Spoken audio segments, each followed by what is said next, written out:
Andre, it's wonderful to see you. Can you tell us a little bit about yourself? Hello, Gillian. Yes, thanks. Well, I'm Captain Andre LeGoubin.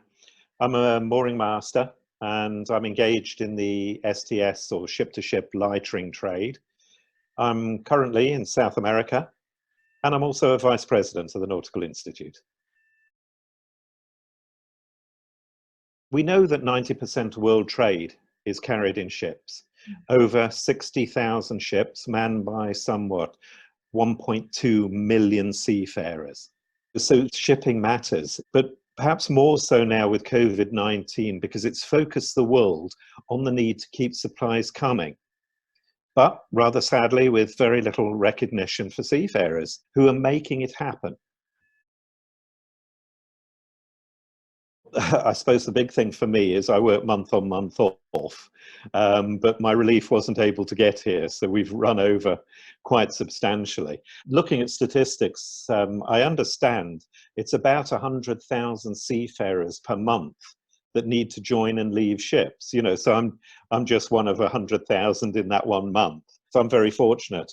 I spend some of my time ashore, some of my time out at work. When I'm ashore, of course, I've got very good internet access. I can talk to my wife, talk to the kids, you know, where so many seafarers can't. I feel for the seafarers on the ships, as I say, but I also feel very much for the seafarers ashore, those who are waiting to join ships and waiting for their contracts to start. I feel that they're not being recognized. For so many, if their contract doesn't start, they haven't got any money coming in. It's very hard now to store a ship. And we're seeing ships coming over transatlantic. They're perhaps storing in Singapore. They come around the Cape of Good Hope, and the Cape of Good Hope, Cape Town is shut. They can't store there any longer. They cross the ocean, maybe not still here. They have to go back, hoping that maybe Cape Town will open up again. Another issue, of course, is spare parts. Same problem as stores, how we're getting them and technicians to ships.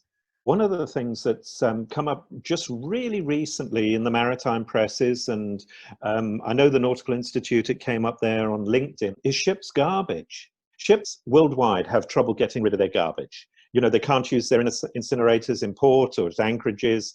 We've got a lot of the world's shipping, especially tankers, stopped at the moment, being used as storage, and they're building up lots of garbage. And now, because of COVID, they can't land the garbage ashore. You know, that it's not allowed because it's a problem or a perceived problem.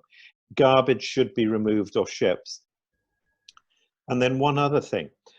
We're focusing an awful lot on COVID, but we mustn't forget our general safety matters.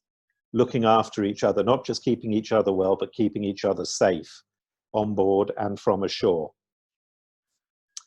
And finally, just one other that really annoys me, and I have to mention, I've seen the last couple of weeks at least 3 cases of piracy. And again, that's gone right on the back burner. As a pilot, it's always fascinating when you board a ship and you do the master pilot exchange. You go on board and you can see people looking at you. Is he the one? You know, I go on a healthy ship. I was on one that came from Brisbane. The only contact they had on the way from Brisbane to here was through the Magellan Strait, where they took 2 pilots. And then they had another number of weeks before they came here.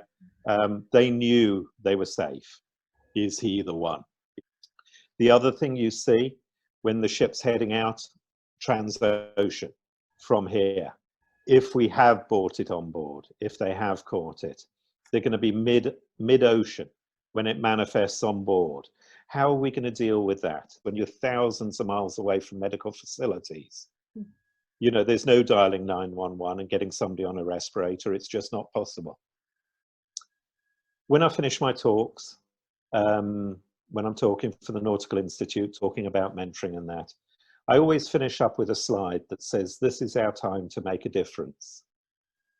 Now more so than ever, please be a mentor and make a difference.